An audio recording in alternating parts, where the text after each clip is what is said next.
Welcome to Morning Call, a podcast where we share our experiences around letting go of grief and learn to move with grace through mourning. We are your hosts, Alyce Christina and Crystal Lee, two friends who connected through yoga and movement and ultimately found a deeper connection over our own parental losses. We share how our experiences have informed us to live our lives more authentically, boldly, and in the now so that you can do the same. We believe where there is pain, there is transformation. From the loss of a loved one to change in a career, a heartbreak, identity shift, and many other forms of loss, we walk this path together. To discover the light within the darkness, we recognize the joy within pain and invite you to dive in with us as we share in the hope, laughter, and lightness of the mourning journey. Join us for stories, interviews, and conversations that connect us as we explore the universal experience of loss that invokes the becoming of one's true self.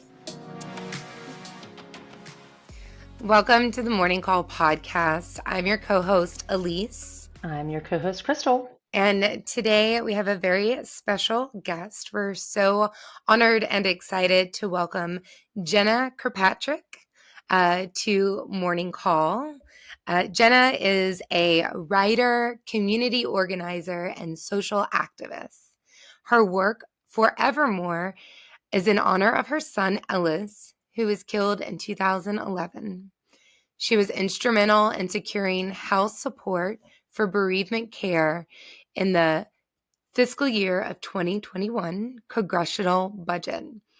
Jena garnered national support for Evermore by asking Grammy-nominated musicians to participate in the For Evermore Summit and write a song, especially for Evermore. She is responsible for advancing bereavement care and Evermore's mission through client outreach and external communications. Jena is the editor of the Evermore Community Newsletter and Emerging Science and Trends newsletter.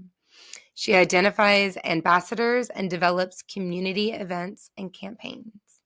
Welcome, Jena. Really happy to be here. Thanks for having me. Yes, welcome. We're super glad to have you. Anything else you want to share about your bio, or we want to jump into Evermore more broadly? Sure. Yeah, I guess more about my bio.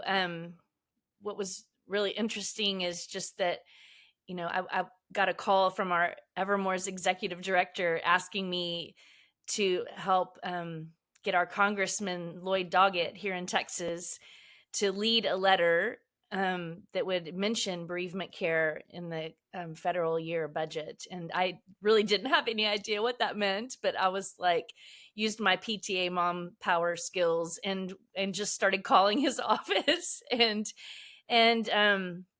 it just really proved to me that one person can make a difference. And so, yeah. Can you explain what does that mean? Like having bereavement included in a fiscal year congressional budget? Yeah, absolutely. What it means is that they're recognizing that it is an issue. It's not like we're in the budget and we get a bunch of money or anything like that. It's just like bereavement care is an issue that's happening to people in our country. It's affecting people. It's really a hidden problem. It's something that people don't talk about. It's like what happens after somebody dies, we're asked to come back to work most times within 3 days and just, get right back at it. And that's not what happens. There's a long road after we lose people that we love. And so it's really bringing that awareness about and for our leaders for the first time ever in the history are just finally realizing that this is an issue, a multi-level issue. Yeah, I have a lot of thoughts on this, so I'm going to come back to what you just said because I wrote an entire blog post about like parental leave versus bereavement leave, which I think we're making strides in parental leave. Not as great in the US as other countries, but bereavement leave is so different. So we'll come back to that because I have thoughts about that, which I'm sure you do too. But let's back up a little bit maybe and tell us more about Evermore's mission, maybe mission statement, or just, I know you live and breathe this. So overall, what Evermore does as a whole. Evermore, our mission is to make the world a more livable place for bereaved people. We on our website, evermore.org, you can find, it says on the banner that we are America's voice in advancing social change for all bereaved people. And what we do is basically work in grief and bereavement advocacy. And that work is threefold. We work in science, so with the leading scientists in the nation's discovering data, how our grief and bereavement directly affects our health. We work in policy change with the White House and all branches of government. And we also work in community programming as well. I love that. That's amazing. It's a lot. It's covering a lot. It is a lot. It's a lot. How did you and Evermore come together? Well, so I lost my son, like you mentioned in my bio, 13 years ago, this past November 11th. And my daughter was in school at GW in DC, George Washington University. I was there visiting her, and one of my fellow bereaved parents in Austin, where I live, shared an article that in the Washington Post where Joyal was mentioned. And I thought, wow, this is incredible work. I've never heard of anything like this.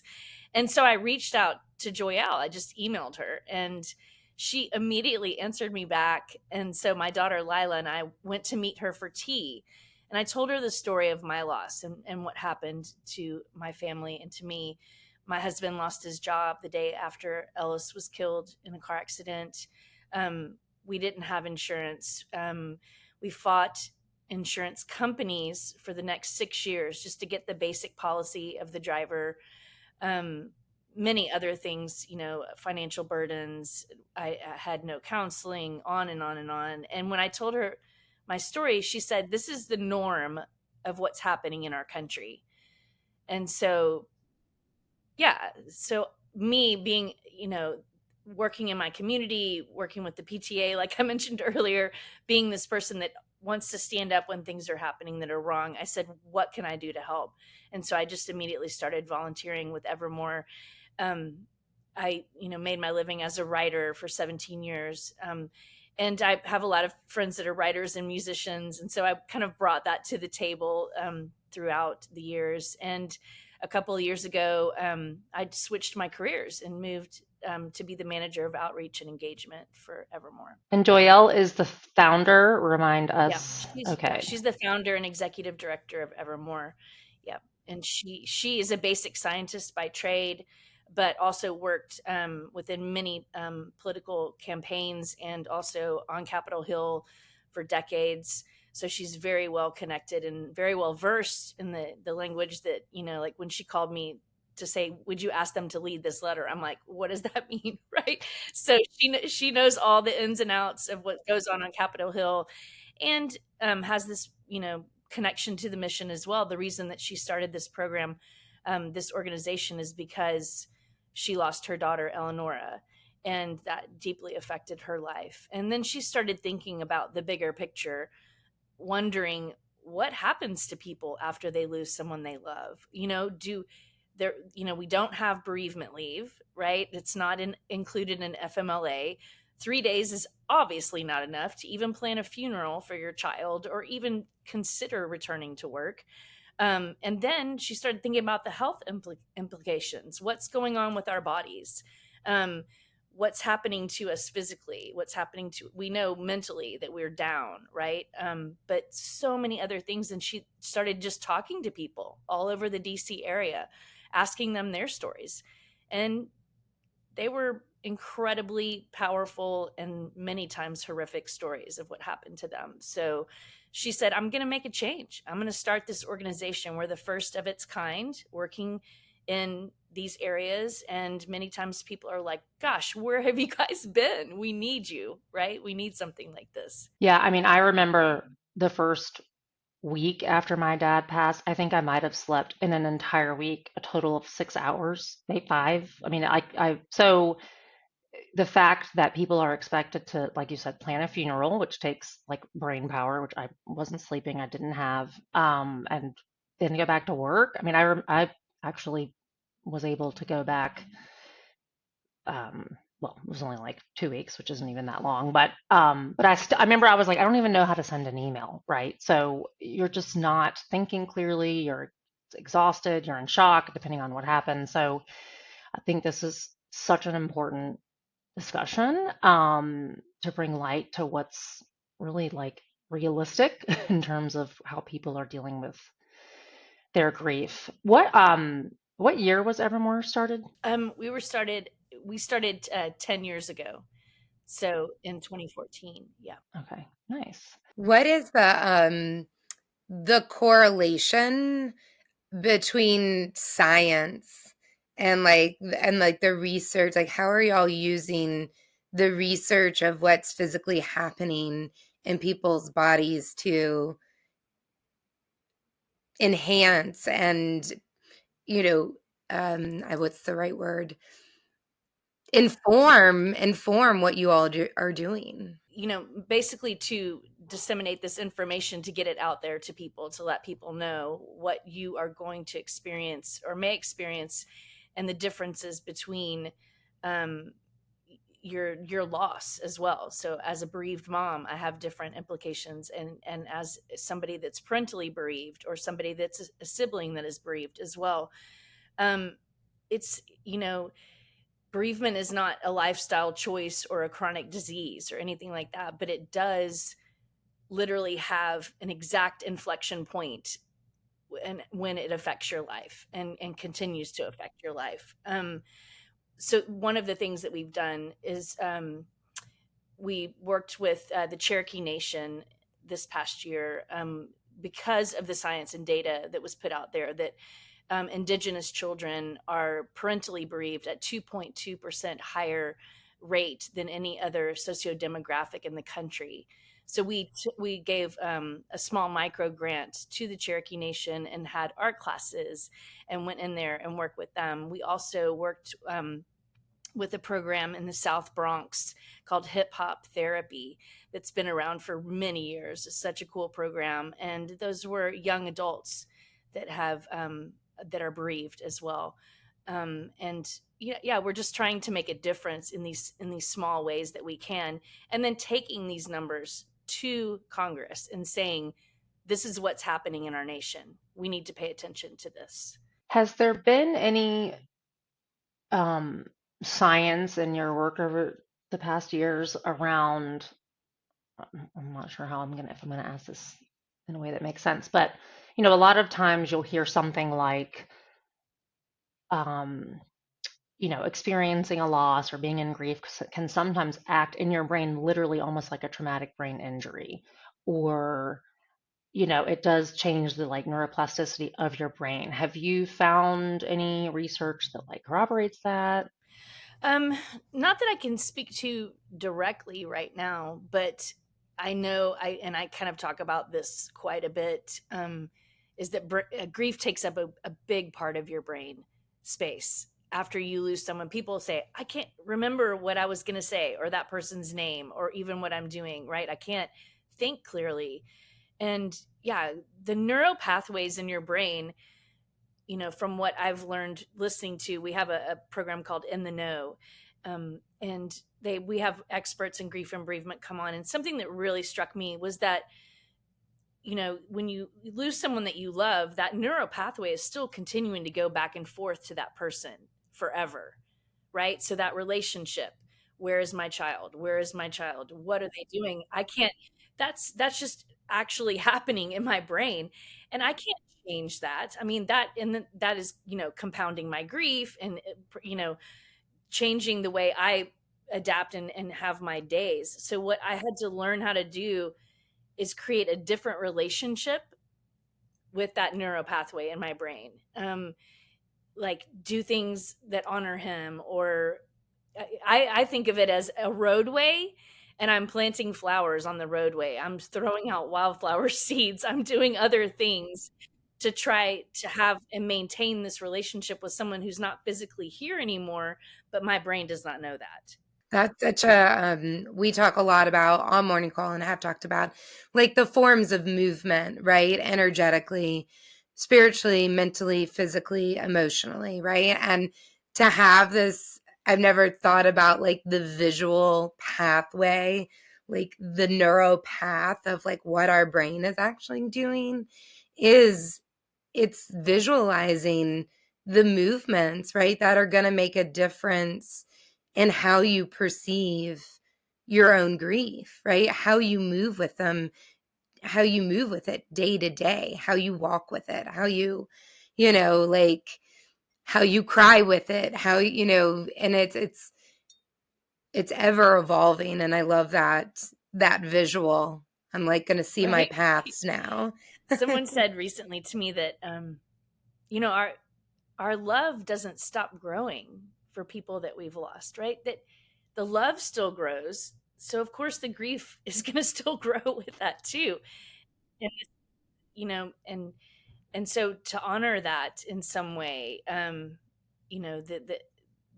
the concert that I started last year, I started a concert in Austin on Ellis's death day on 11/11 because I wanted to flip the narrative for myself. I wanted to make that day something positive where I could honor him, talk about the work that I'm doing with Evermore and that we're all doing, to make this world a better place for grieving and bereaved people. And it really helped a lot to keep myself busy and to do that. And so we just had another concert this year. It wasn't on the exact date, but it was the second annual Love is Forevermore concert. And it just kind of warms my heart. I can hear him kind of being like, "Go, mom, go!" Like that's so rad, like it makes. Yes.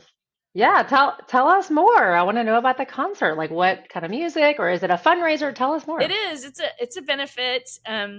So yeah, we my daughter and I thought up the name Love is Forevermore, and the acronym is Life, which is pretty cool. And last year we were at this little tiny coffee house, and we had our friends that were singer songwriters come out and some poets, and we had a beautiful time. This year we bumped it up to a much bigger venue, and we had the Bright Light Social Hour, a really super cool hip band in Austin, a national touring band. They headlined, and Parker Woodland played as well, and also my friend Oliver Steck, who has a really hilarious thing he does called the Squirrel Show that he started during COVID online. And so I wanted it to be really lighthearted and fun, but everyone that performed was directly connected to our mission and had experienced loss.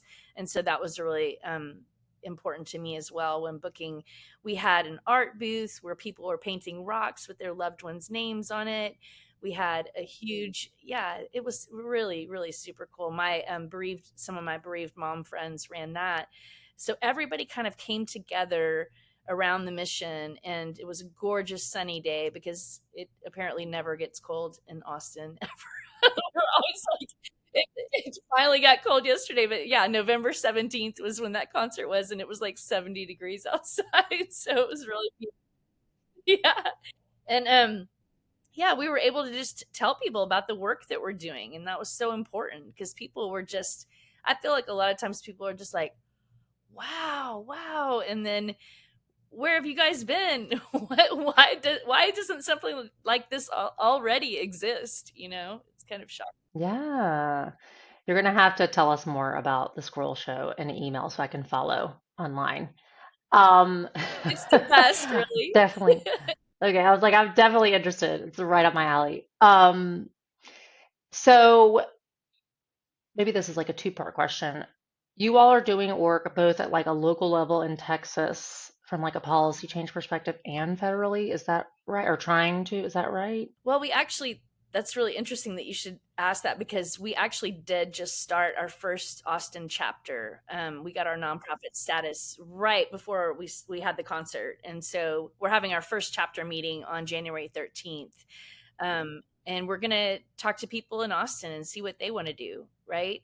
But yeah, basically we're a national organization. So we work on policy change on a national level, affecting everyone. And we also are opening a chapter in Hawaii and Maui right now too.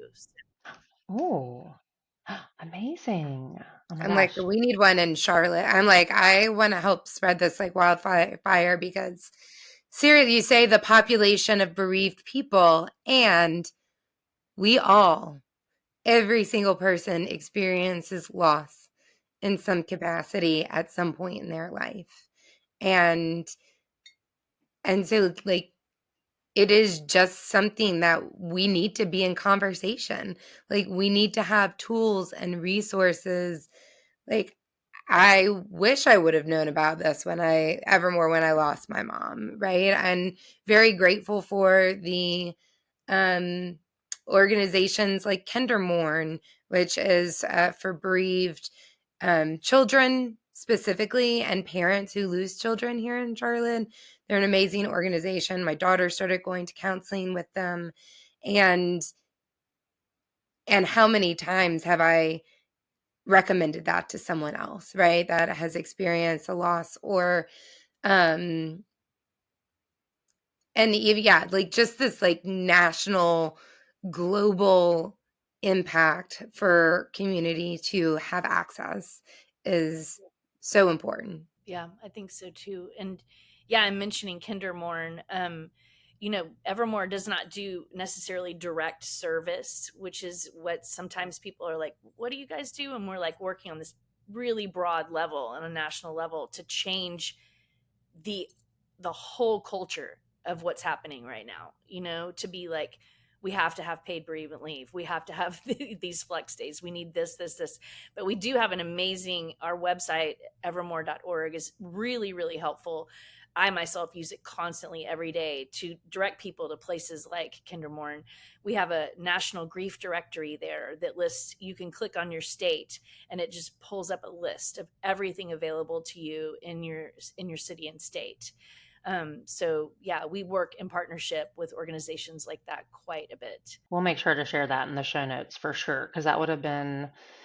I mean, I think that's how that's not how I found you. I'm saying I think through like social media and like having, in my acute grief, like just researching in desperation of like, I need organizations to like find other people that have gone through something similar. I came across you all, but that certainly would have been helpful, so we'll make sure to share that in the show notes. A couple of questions I was thinking about. One is second, we talk about secondary losses in grief, and it sounds like, your husband lost his job and the loss or like the grief of having to navigate like insurance afterwards. You're trying to just grieve your son, which alone is like it's exhausting, it's devastating. That alone is like a full-time job. And then you're having to navigate the insurance world and navigate trying to find a job. So those are to me secondary losses. I don't know if you want to speak to those, not like your specific losses or just your thoughts around secondary losses. Yeah, it's absolutely what you said, adding insult to injury. I mean, that's how I felt the whole way through. Um, we were very lucky to have amazing friends and family surround us and help us out financially, or we wouldn't have made it. And not everybody's lucky like that. People lose their homes, they lose their cars. That hurts me, like that's one of the reasons I came to work with everyone. I'm like, I don't like the way this is playing out all over the nation. This is ridiculous that people are having to have this experience, like you say, and trying to navigate this grief and barely like breathing, like that's something I go back to, this basis of like, just breathe, just breathe, get through this day, and um being deposed for 6 years by insurance companies. Tell me why your son is worth this money for the person that killed your son. I mean, like, what kind of place do we live in that does that? I wanted to, I was trying to to breathe and navigate that. It was like what I call chicken pecking, just trying to get you to settle for nothing, which affected my health drastically. I began to stutter. Um, I couldn't speak, well. The trauma deeply affected my health. And I had to step away and make a decision as to what was most important for me, my health or fighting with people that were way better at this than I was, and I don't want to be that kind of person anyway. Like, I don't want to learn how to fight that fight. It's so ugly.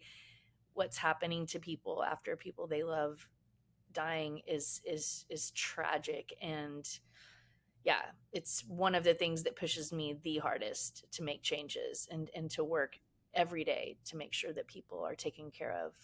Um, Yeah. Yeah. It's not pretty. I wouldn't wish it on anybody. From our first conversation, we had a connection call, just for a little backstory of talking to Jena and learning. For me, it was very much learning about Evermore and your experience. And I'm recalling in that conversation, right, like that secondary loss and how like funeral homes take advantage, right? And you just talking about insurance companies like justifying a dollar amount on your child. Like, I'm like, are you fucking kidding me?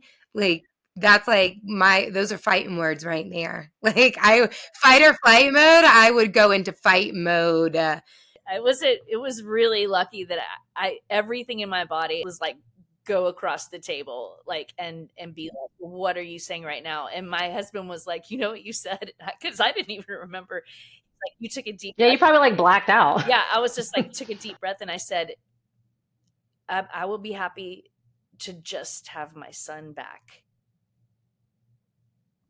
And the whole room just was like, oh shit, like they were Yeah, as they should be. Like, I mean, I try to avoid the should in a life, and like, shame on them, right? Like, the lack of empathy and respect or under like compassion really is what it is that like.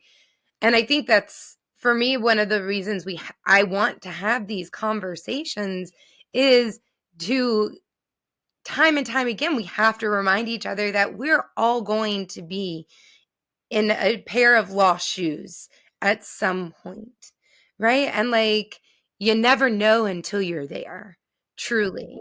Mm-hmm. And we have to be human. We have to be like kindly human for one another, to one another. Um, and all that to say, like, what is this like? It's like a corporate, money making, like, it's disgusting because I watched it happen to my dad when we lost my mom, like, just sucked the money out of him. Like, when it came to the kind of casket and the ceremony and the stone. And I know you talked about like working to make reform on that end of it. Can you speak to that?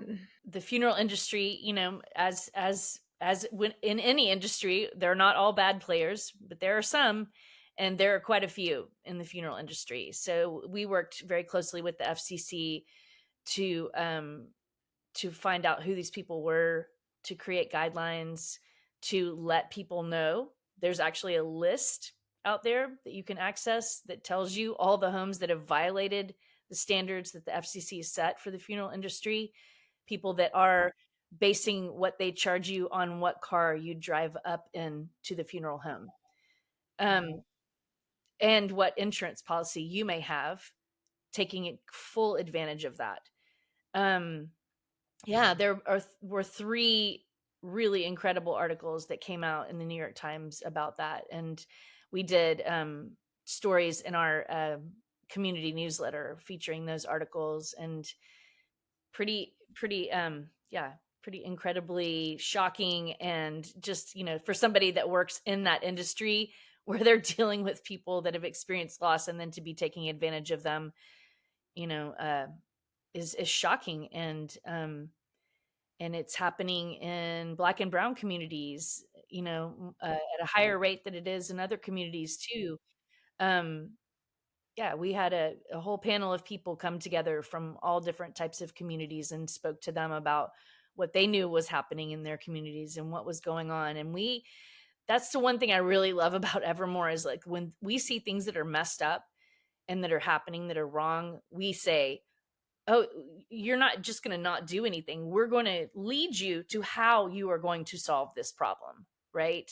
So let's talk about it. Let's make a plan. Let's work with these federal agencies that are, I guess, maybe that they're really wanting to do the right thing. And then when we come to them and show them what the right thing is to do and how they can do it, they have been very receptive for that. And so I appreciate that a lot. Right now, we're working with the Social Security Administration to find upwards of 50% of parentally bereaved kids in our nation that are not getting their parents' Social Security benefits that they paid into. Why? Because they can't find them. And we say, you know what? We really should find them. $15 billion is sitting in an account made for bereaved children in our country that would literally change their lives. And we're saying, okay, you can't find them? Huh. We'll get together a group of people and we will find them. And so we're working with them very closely right now. Upwards of 4 million students in higher education are bereaved, and that it impairs them socially and academically. And yet less than 1% of institutions of higher learning in our country have student specific bereavement policies. So we started a whole entire campaign, and we are going to universities, to trade schools, to every different type of institution of higher learning and saying, we need to change this. You need to have a student specific policy. You need to have counseling for these kids. You need to reach out to them. We need to follow up with them because it doesn't go away, as we all know, right? It's going to keep continuing. Do we want people to be successful? We need to give them the tools to be successful, right? We need to get these kids their money. We need to get kids the help they need. We need to get students, all of these things. There's just a couple of things that we're doing constantly to work to make. That's what we mean by making the world a more livable place for bereaved people. That's amazing. It's like it's bereavement reform at its finest. I love it. What, out of curiosity, because you mentioned like the Social Security Administration, what other government agencies have you all worked with or do you work with at times? The White House, the DOD, FBI, CIA, everything, all organizations, all the time, all the things, all the things on different levels. Yeah. We're creating in 2025, we're creating a learning network highlighting how grief and bereavement show up in healthcare settings. There's a pending federal report coming out in 2025, also analyzing more than 8,000 studies on what effective and quality bereavement care looks like. Right? People can get online right now and say that they are a bereavement counselor, a grief counselor within 2 hours, right? There's been a bunch of articles that have come out about that. We've shared in our newsletter as well. And just go take care of people that they don't know how to take care of. That needs to change, right? Absolutely. I think my dad ended his 1 year of bereavement counseling with the counselor asking my dad if he wanted to become a bereavement counselor because he was handling it so well. And I was like, excuse me? He was like, I don't think I'm going to do it. And I was like, that's just not even like the point. Like, Dad, did you get anything out of it? Like, this counselor should not be asking if you want to be of service to other bereaved people. Like, this is about you and your care, not you caring for others. And I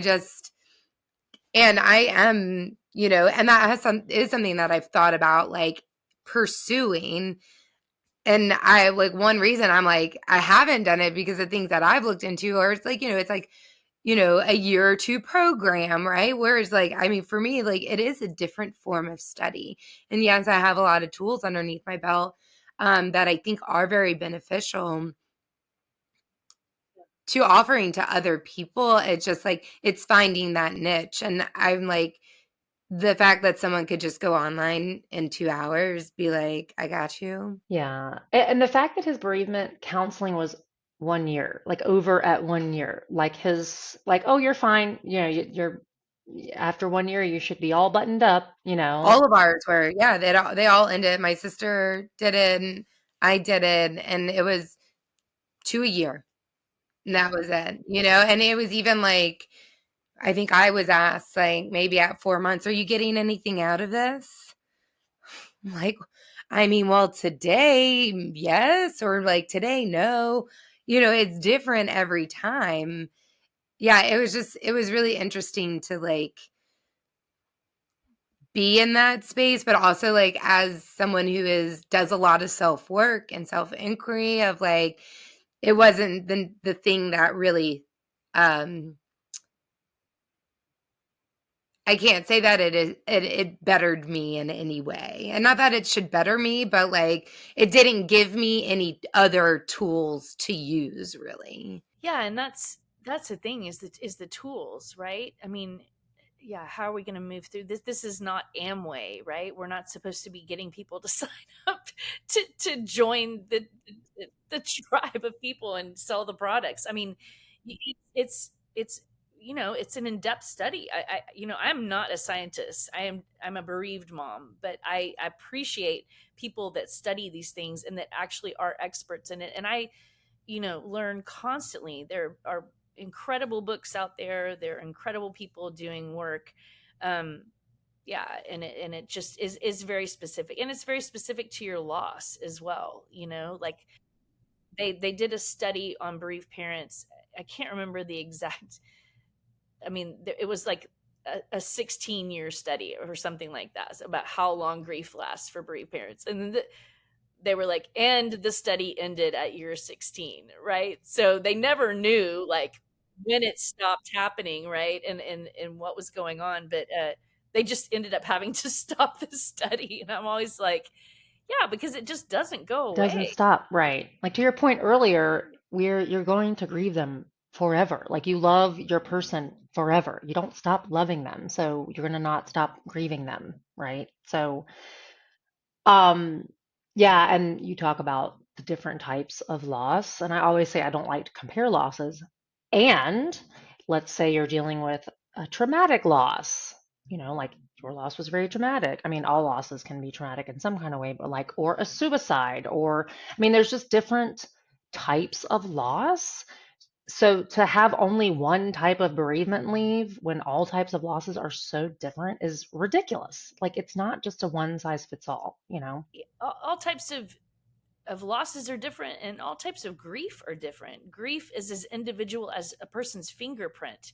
The way I deal with things is not the way somebody else deals with things. And bereavement is that act of losing someone you love. Grief comes in and out, this deep sorrow. I'm a bereaved mom, but I may not always be grieving, right? I'm able to like get ready for work and do my thing. But when the grief comes, I don't know when that's going to come. That's individual to me as to how my day goes. I may see someone that looks like Ellis walking down the street and it could change my entire day. And I need to take a knee. That's like, regarding bereavement leave, this is, what I think works best is that you have 30 days a year and you have paid time off, but you also have flex days because everything doesn't happen right around the funeral. There are birthdays, there are other days, there are days, like when you need to take a knee and it's just not okay and you can't do it. And to have those flex days, even to offer them and to be empathetic, like you said, and to care for your employees enough to offer that.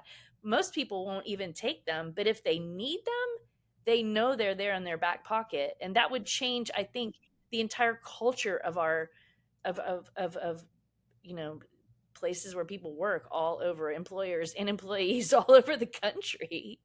Well, and like, I mean, I think even to like frame that of like, it's, to have those flex days on a yearly basis, right? Because like you said, I mean, oh, well, this 2025 will be 5 years, right? But like, I don't know, I was having the greatest day. And then all of a sudden I realized, I was like, when did I take my mom's text messages off my pinned messages? And then I was like, what was the last thing I said to my mom through text message, And so I went down this whole, and like, it just hits. And, to like have, right, to have the mindset, I think that where we've been is that it all happens consecutively. Like, from loss to funeral and then like having an endpoint. It's just, and I think that also what I hear and my own experience is like there's something to fix. There's nothing to fix, right? We have to be providing tools, empathy, understanding to know that after a loss, you have to learn to navigate life, right? Because you're still living. And I think that's the difference, like being in those places of creating a concert for your son in honor, like the roadmap of spreading wildflower seeds on the like neuro pathway. Like those are spaces of mourning that I see, right? And mourning is a space of honoring and celebrating what was their life that still lives in you, and it's just like, it's like, even if it's not grief, like sadness, like we're supposed to, as humans, have those experiences. And we have to know that we're all going to have it at some point, right? Whether it's the day after or 10 years later. And there's times when you still don't feel like getting up off the couch, Yes. Oh Yeah, my and God. that reminds me of just the concept of like the new normal. And it's because it's like you are forever changed. I mean, and it's so sudden and so traumatic. And he was so young that it's like you are forever changed. Like at least for me with a loss, it's like I was this one person and now I'm like a new person, right? So like there's the before and after the loss. And I'm curious, your story of we also talk about like change in identity, whether it's actually related to loss or not, or a type of loss, but change of identity can be a type of loss. And it sounds like, you were there was a catalyst to leave kind of this old world of teaching, not that you didn't still enjoy that, but and then to do this type of work. What, kind of that shedding of that old identity. I don't know, talk to us about that. Does that make sense what I'm asking? Yeah, it does. Yeah, it completely makes sense that I was forever changed by that. Yeah, I woke up, it's almost like there's a new everything inside your body that, when you're trying to be like, what am I doing right now? Like there's no way this is even possible, right? First of all, because in my experience, in a shocking death like that everything just changes in your entire world in 1 second. You're just in shock. I would always say that was like a God thing, because if you were to experience everything that I would have experienced in the next 5 years in that 1 year, I don't know, like I don't know where I would be right now. Yeah, it was too much. It was just like this blur of like, what everything's kind of almost echoing. I mean, just like total shock. I didn't, I love to cook, and I didn't cook for a year. Like my daughter was in high school and she was like, "Mom, why can't you cook?" And I was like, "Because I feel like my sadness is going to go into the food, like I feel like if I'm blessing this food and I'm trying to feed my family and I'm trying to do this, I can't do that anymore." I changed from, yeah, being like, I mean, I'm still loud and funny with my friends, I guess, but like something switched in me, this like I feel it inside of me really, really deeply. And yeah, it that moving away from teaching, and just it wasn't really moving away from that. Like I loved what I did with working with kids for all these years, because I was helping them like write out their anxieties and griefs and process their stories, right, and pull those things out of them and then publish their work in a book. It's super cool. What an honor to be able to do that. But I really felt drawn to Evermore. I really felt that on a big level that, I could help in some way, right? I could help and do my part.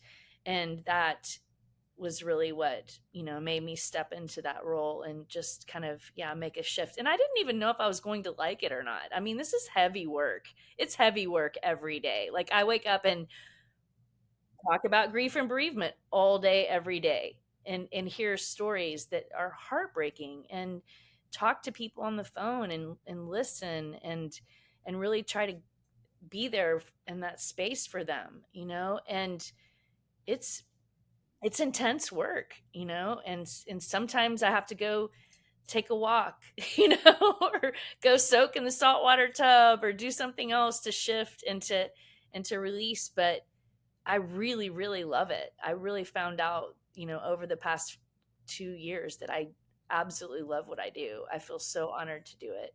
It is. It's like you're doing the heavy lifting, right? And I think for me, it's like being in these conversations are like the way that I continue to process my own grief, right? And then, right, it's like my little contribution that I hope makes like a bigger ripple out into the world to bring more advocacy, to bring more justice and understanding to all of us as humans. And yeah, thank you. Thank you for doing what you're doing day in and day out, and having these tough conversations and making a change for all of us. Thanks for what you guys are doing too. It's incredible. Tell us. So I know that Evermore can be found, like the website is evermore.org, EVERMORE.org, and your socials are Evermore for All, right, at Evermore for All, FOR. Where else? Am I missing anywhere that they can find you all? Our listeners can find you? We have a really cool YouTube channel. That's one of my favorite things to direct people to. It has all the recordings of In the Know, which I talked about. Dr. Mary Frances O'Connor was the one that was talking about the pathways in the brain. That recording is on there. There's some really cool recordings that people can listen to about like what is happening in my brain, what's going on, and it really helped me to figure out like what I'm navigating. And we also have recordings on there from we host a poetry workshop called The Mystery of Grief, Writing into the Loss. We have a poet laureate at Evermore. Her name is Rosemary Trauma. When I came on to Evermore, Joyal was like, I really want to keep you connected to your poetry world, right? So she said, let's have a poet laureate and have I workshops. love that. It's really, really cool. I love it too. And Rosemary is a bereaved mom as well, and she just has the most beautiful workshops. And people can attend those online from all over, but they're also recorded and on that YouTube channel as well. Some of the songs, When You Lose Someone Like That, my friend Steve Seskin wrote this gorgeous song, and it's on there too. Like, there's all kind of really treasures on our Evermore YouTube channel. I love it. And you all have a newsletter that we can I'm subscribed to, where we can find the poetry or the writing into loss. Like, I think you include a lot of these in the newsletter, but definitely subscribe to the newsletter for sure, to our listeners. Anything else you want to share, Jenna? This has been amazing. Thank you for your time. It's so fascinating. I feel like we could talk about this all day. So I think we could too. Yeah. I think the last thing I was gonna tell you that this year, something good that the federal government did, they released their first report on bereavement this year, and the key contributor was Joyal, our director and founder of Evermore. And some of their findings include like the typical grieving process, the current state of bereavement support services, and barriers to seeking bereavement support. So you can find that on our website as well, information about that. I think that's pretty super cool that the government is like paying attention. Yay. Yeah. yes, for sure. We'll make sure to put that in the show notes as well. Absolutely. Something we all need to pay attention to, right? And maybe it's not attention, it's just like opening our eyes, right? Like, again, bringing it to the forefront to create understanding and more empathy for this very real human experience. Absolutely. Thank you, Jena. Yes, thank you. Thanks so much for having me on today. Thank you for joining the Morning Call podcast. Our intention is that you found a nugget of hope, inspiration, connection, or all of the above. If you seek to dive deeper with the Morning Call community, email us, subscribe to our page, leave a review, and fill out our survey. We want to hear your stories and widen the conversation to support and empower our grief experiences as we collectively become our true selves. Find us and subscribe on all streaming platforms, YouTube, and at Morning Call Podcast on Instagram. You can also email us at morningcallpodcast@gmail.com. This podcast was edited by Alexis Carrasquillo from Familia Creative Media.